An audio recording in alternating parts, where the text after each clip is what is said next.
I'm all about helping show you guys the best fantasy football draft picks you can make this summer, and today is no exception. Of course, we all know how important the running back position is to winning our leagues at the end of the day, but sometimes in the early rounds, things don't play out perfectly. That's why in today's video, I'll be talking through 3 must-draft wide receivers for 2022 fantasy football, focusing in on one player in each of the first 3 rounds of our drafts. Despite the fact that there's a lot of value at this position group later on in the draft, there's still a lot of opportunity to be had here at the top of our boards. I'm posting fantasy football and NFL content across multiple platforms every single day from here on out this season. So if you're looking for some extra help in your leagues this year, make sure to click that subscribe button, turn the bell on, and check out some links in the description of today's video. Sit back and relax, you guys. Let's get started. So as I touched on in the introduction of today's video, I am of course primarily looking to target running backs in the early rounds of my drafts, whether that's going in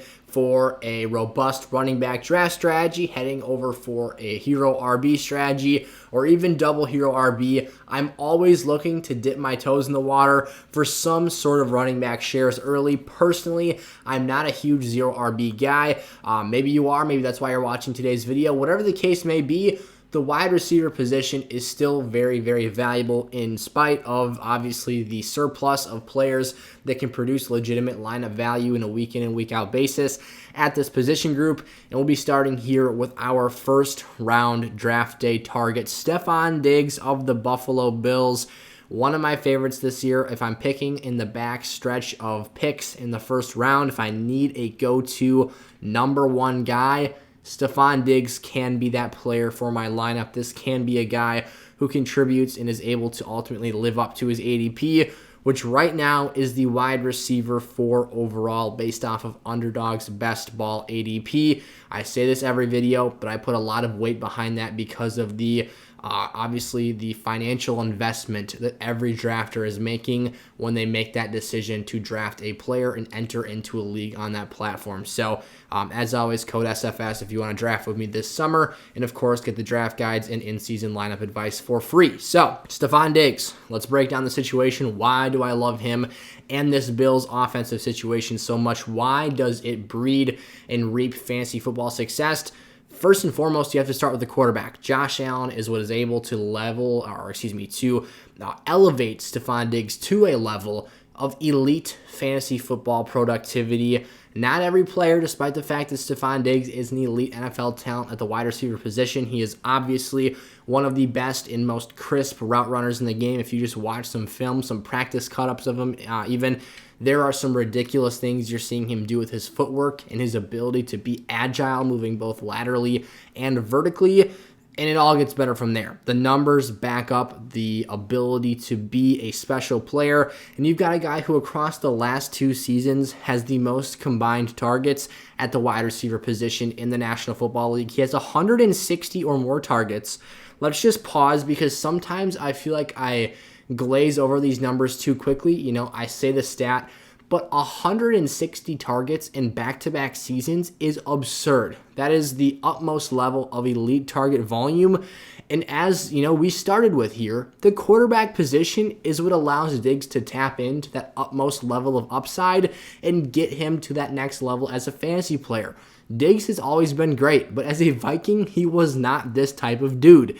It is the quarterback, Josh Allen, that takes him to the next level. We'll be talking about some of those stats, some of the offensive changes for the Buffalo Bills offense last season, some reasons that he was a bit disappointing, he being Stefon Diggs, in terms of how he ended 2020 and how he performed in 2021. Still a very good player, but didn't quite meet my expectations for what I thought he had in store last year. This time in 2021, you know, talking our 2021 pre-draft and obviously our analysis for the upcoming season, this being last year. So we'll talk through all that stuff here and make our way through that. So that 160 or more target number in back-to-back seasons netted him a 27.9% or better target rate in both those seasons. What your target rate is going to be the number of targets you're getting in an offense per route run. So essentially, when Stefon Diggs is on the field for a passing play, what percentage of the Bills' passing offense is heading his direction. That's over a quarter of the pie there. You're getting elite target volume, just further backing up that number and showing you just how much opportunities he's getting. Some things you love to see here. He's top 4 in air yards, actually second this past season in 2020 and 2021. Showing that he is absolutely a vertical threat. That obviously brings about big plays. That gives you the opportunity for explosion and efficiency in the ways that he comes about his points here. He's not simply a dink and dunk wide receiver, someone who has to get all of his opportunity in the run after catch game. It is someone that can create for himself with his route running and vertical ability, as opposed to, you think about a Deebo Samuel and how much work he has to do at the line of scrimmage and how much contact he has to take after every single reception. So to continue here, what I wanted to talk about was why last season I felt that Stefon Diggs was slightly underwhelming. His season finish wasn't all that bad, obviously, but why I felt a guy who last season could be a top 3 fantasy wide receiver didn't seem like he had nearly the same impact on a week-to-week basis that he had in 2020. And that is because I think his ceiling was actually a bit more limited last year. When I went back and watched some film here, evaluated and assessed the Bills' offense last season, and compared it to the 2020 season, what you saw in 2020 was, with the first year of Josh Allen and Stefon Diggs, a great level of over-the-top success, a great level of downfield efficiency, playmaking, over the top of the defense and creating big splash impact plays. If we go back and re-reference that air yards total, having him actually improve in that category this season and going from 4th in 2020 to 2nd in 2021, you would assume that those vertical numbers were still converting at just a high of rate and that he was still dominating at that level downfield. However, the defenses, I noticed, were playing a lot more cover 2 shell, which basically means you're dropping 2 deep safeties at all times and covering up, in this case, vertically, double covering players like Diggs, pressing downfield and trying to win some of those over-the-top routes. Now, Josh Allen did not stop throwing these balls. That's why the air yards number actually went up. The defenses for most of last season was daring Josh Allen to check the football down, to go underneath, to hit the open player, but Allen was looking for bigger plays. He was looking for larger opportunities, and ultimately, it looks a bit reckless on tape, but this is the stuff he was doing. This is how the Jacksonville Jaguars ultimately beat the Bills last season, because they just sat in cover 2 shell, dared Allen to throw underneath, and he wouldn't do it. He continuously had players wide open in the flat, wide open in the middle, the middle of the field, and he would push the ball downfield to players like Stefon Diggs and hope they'd make plays, despite this being an improbable circumstance. So why do I think things will get better this season? Why do I think that he will improve and recoup first-round draft capital investment value, despite the fact that we saw this formula didn't work last season? It's because the Bills have an offseason of tape study available and accessible. I'm assuming they used it well.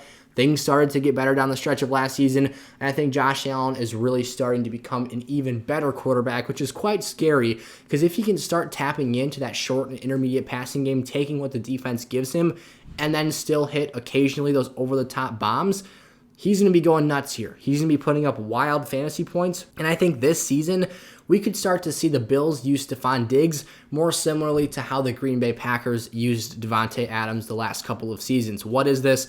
A high volume, all over the field role.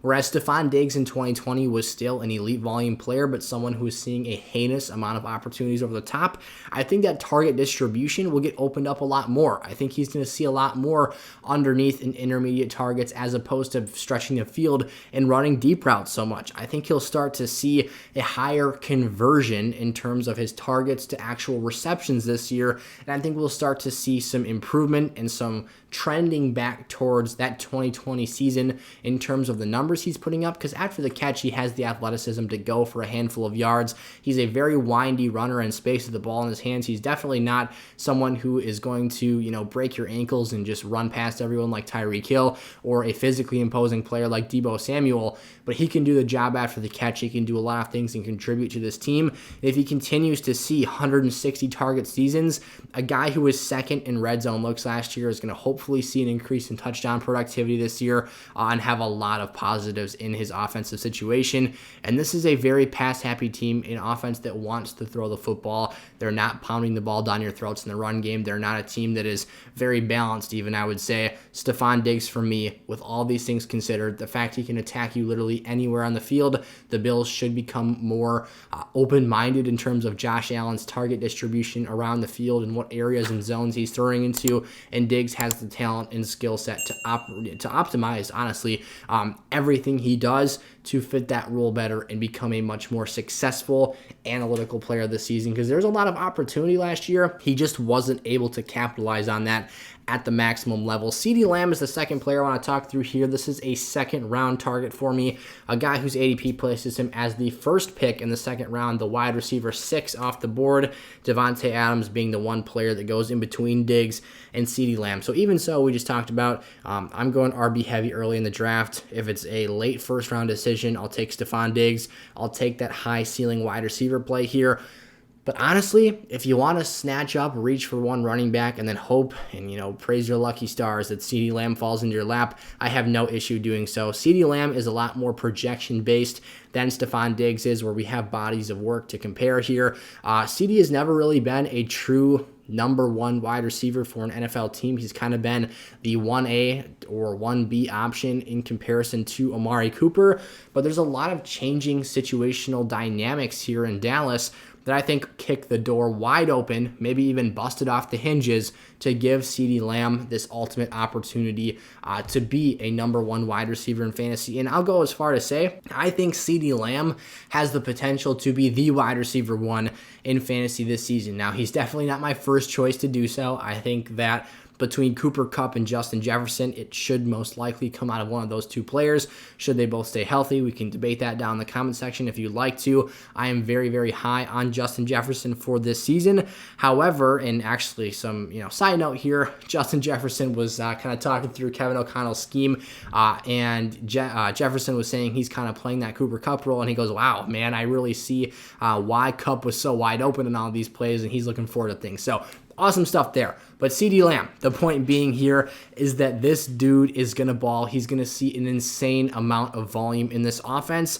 And the reason why is two critical players in the Dallas passing game are no longer in town. You've got a situation where Ceedee Lamb's career high in targets is around the 120 target marker. He had 120 targets this past season. And volume, we know, is critical for any elite level wide receiver, or really any elite level player at any position in fantasy. And Ceedee can finally tap into that phase of things here. I think this is the first season where he really gets the job done there and gets the opportunity to put in the work that as a talent, we think he's capable of doing. Why is he capable of doing this? Well, as I said, 120 targets in 2021. I think that number could be burst wide open to around 170 targets this year. Yes, I really think that's possible. Call me crazy. If Stefon Diggs in an offense with Dawson Knox, Gabe Davis, formerly Cole Beasley, and Emmanuel Sanders, pass catchers like Devin Singletary out of the backfield, that is a very pass-happy offense. If you're telling me that Diggs can net 160-plus targets in back-to-back seasons in that offense, the Dallas Cowboys, the number 4 team in team passing plays per game last season, Ceedee Lamb will have a much more involved and larger share of target volume in that offense than even Stefon Diggs was able to. Even though the Buccaneers and the Bills are kind of those top 2 passing teams in the league right now, the Cowboys will be in that top 5. I think their floor is being in the top 10 in terms of team passing plays per game here. And I think that when you take into consideration the fact that Ceedee averaged just 7.5 targets per game last year, it's a good number, but it's not putting him in elite territory. I took a look at some other players like Davante Adams this past season, who averaged 10.6 targets per game and obviously was a player amongst the elite levels of wide receivers in terms of opportunity on a per game basis. The two players that left this offense last year, Amari Cooper and Cedric Wilson, Cooper contributed 6.9 targets, so nearly 7, just 0.7 targets per game fewer than what Ceedee Lamb had last year. He contributed 6.9 targets per game to that offense. Cedric Wilson contributed 3.8 targets per game to the Dallas offense, netting a total of 10.7 targets per game that have been vacated by those two players' departures. If we take that number, chunk it up, and distribute it to other players in this offense, Ceedee Lamb could easily take 30% of that target share and increase his number from 7.5 opportunities per game last season to 10.5, which is very, very similar to the number that Davante Adams had last season at 10.6. Now, you've got other pieces to the puzzle here. You've got Dalton Schultz. Maybe we checker him in for some improved target share this season. Jalen Tolbert, the rookie wide receiver out of the University of Southern Alabama, he's got some opportunity here right off the bat to see some run in this offense. Maybe we pencil him in for, 4.5, 5 targets per game early in the season. The point being, there is opportunity to be had here, and Ceedee Lamb is the first mouth in line to be fed. This dude, he came on over to, Subway, Jimmy John's, wherever you like to get your sandwiches from, Jersey Mike's. He's been eating that 6-inch sub for a while now. It's time to give this dude the foot long, and he is getting that stuff in very, very short order here, getting himself a great opportunity to absolutely crush and gobble up those targets. James Washington, another guy who, I've never been a James Washington believer, but he was the guy who was slated to kind of be the week 1 wide receiver 2. Now, some thought that Jalen Tolbert would bunny hop him already. Another keynote, Michael Gallup is not ready for week 1 either at this point. But the point being, that opens up further. I skipped the point here. James Washington suffered a foot fracture and is going down for 6 to 10 weeks as of early August. So we might not see him until mid-October. You never know when he'll pop out there. And my guess is that once he does return, he will not be the same player because that foot issue will be nagging. It will bug him. He'll have a sore foot all season long. And for a player who's never really hit on his ceiling, his upside, or his potential as a Pittsburgh Steeler, the team that he spent the first 4 years of his NFL career with on his rookie contract, I'm not so confident in him. So for me, it's Ceedee Lamb or bust for Dallas's passing game this year. Again, I like Dalton Schultz. I like Jalen Tolbert. I really think that he's just in line for a huge work share here, a huge opportunity load. And at the end of the day, I will be shocked if Ceedee Lamb does not set career highs by a wide marker this upcoming season. And the final player that I want to talk through here today, my must draft wide receiver for the third round, our final round that I'm classifying in the early portion of our fantasy leagues this season, is T. Higgins. Higgins' ADP right now places him as the wide receiver 10 in half PPR formats. Again, the first pick off the board in the third round of our 12-team formats. And to me, the comparison I like to make for T. Higgins is I think he is quickly going to become the sexier version of Keenan Allen in terms of the way we view him on draft day. What do I mean by that? Because these are two completely different players. You've got a guy with a 6'4" build here in T. Higgins versus a Keenan Allen who is kind of a slender slot receiver, not a great athlete, not someone who's really strong or has the ability to physically impose himself on defenses, is something I would relate as a trait to a Deebo Samuel or a DK Metcalf and AJ Brown. Very, very different players here. However, the way we view Keenan Allen on draft day is cut and dry. Keenan is someone who will not lose you your league by selecting him.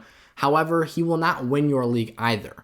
Rather, he's a player that you can kind of draft, and every single week of the season is a set it and forget it lineup piece. You are comfortable and you don't really think twice about it. You plug and play Keenan Allen, and you know that he's going to be a very, very consistent and reliable fantasy asset for your team. I think that T. Higgins is right on the verge of, and ADP suggests their two draft prices are very, very similar this season, that's kind of the point that we're getting here with him as well. T. Higgins, yes, is the number 2 wide receiver in this Cincinnati Bengals offense. However, last year he actually out-targeted by, the margin was tiny. It was 0.02%. It was a 23.9% target share for for T. Higgins this past season in 14 games, 23.7% to Jamar Chase.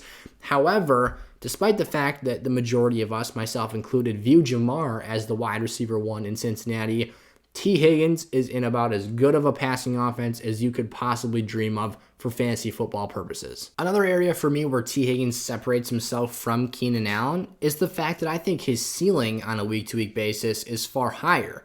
Yes, they're both catching passes from two quarterbacks I deem as elite level players, Justin Herbert and Joe Burrow, of course. However, T. Higgins' style of play, while it may not command the same level of volume that a Keenan Allen sees in his respective offense, his size, his frame, and his skill set open the door for much more contribution in the red zone and the ability to be a very, very dominant vertical threat for this team. I want to take a second to talk about some of the obvious and awesome things that are at play here in this Cincinnati Bengals offense. The first of those being the thing and the threat, or excuse me, rather, before we get to that, I want to talk through the areas that he has to improve upon. Things that I think he is very well suited to, kick the door down here and do awesome things for this season, but things that in 2021 he didn't really do amazing with, and obviously creating that humongous room for growth here. So the first stat I want to reference is the fact that he has the size, this is not a stat, this first thing here, but he has the size to be a dominant and massive red zone weapon. T. Higgins' wingspan, his height at 6'4" tall, his leaping ability, his awareness on the football field. He's made some spectacular toe drag receptions throughout his career to this point. This is a guy who should be seeing more opportunities inside the 20-yard line. And when the field gets stretched, not really stretched, it's a figure of speech, but when it gets shrunken in terms of the depth you can go onto the field, but the width is longer than it is deep, you need guys that can win in tight windows, and T. Higgins is that player. It's for that reason I project him as a player who is very capable of being a dominant red zone factor, a guy who can absolutely unleash in that area of the field and have awesome numbers. However, he was just 29th in red zone targets last season. He only played 14 games, but still, that's not a number you're expecting to jump off the page in any situation. Additionally, this is a player who plays in an offense with one of the best quarterbacks in the league. Allow me to read off some stats here of Joe Burrow from this past season that shed light on just how dominant he is and how exactly Cincinnati drugged their way to the Super Bowl last year. Burrow was number 1 in yards per attempt last season, preaching elite efficiency and ability to get the ball out to the players around him. He was second in accuracy rating, again speaking to his level of performance and consistency. The fact that he is a number 2 player in accuracy rating despite that atrocity of an offensive line he played with last year shows his overall ability to distribute the ball all over the field. He was top 3, he was number 1. Sorry. I can't read my handwriting here. Number 3 in red zone completion percentage. So despite the fact that he is a very efficient passer in the red zone, a guy who, T. Higgins at this frame wasn't converting at a high level in that situation. Again, I apologize for that. Number 3 in red zone completion percentage. He was number 1 in deep ball accuracy rating. Still talking about Joe Burrow here. Again, preaching that he could unlock T. Higgins and Jamar Chase at the same time. Higgins was just 30th in deep targets last year. And obviously the sky's the limit with Joe Burrow after, again, being number 1 in deep ball accuracy rating. And we've got one more stat just to throw shade at another player that I'll save for last year. And Joe Burrow finally was number 1 in pressured catchable pass rate. So at the end of the day here, you've got yourself a well above average, not an elite player, but a very dang good one in T. Higgins, a phenomenal frame and size, combination of decent speed as well to work with, and a quarterback who can tap into any receiver's best traits and unlock them in any given season. Going back to, I said I was going to throw some shade here. Joe, something I've heard a lot this season is Tua, number 1 in deep ball, passing completion percentage, this and that. And Joe Burrow, a very similar but different stat, this being deep ball accuracy rating is ranked number 1. He was 6th, I believe. Actually, he was 8th. He was 8th in deep ball completion percentage, this being Joe Burrow still. But I wanted to stack up Tua versus Joe Burrow and just kind of put some context behind those numbers so that people don't think that Tua is on the same planet as Joe Burrow as the deep passer. Tua had just 28 deep passing attempts last season. That's 2.2 passing attempts per game. Joe Burrow had 65 deep passing attempts last year, over double the amount that Tua threw in 2021. Now, I'm sure there's some Tua truther out there, and I don't mind Tua for fantasy this season as a quarterback 2 option, who will say, yeah, but Tua only played 14 games.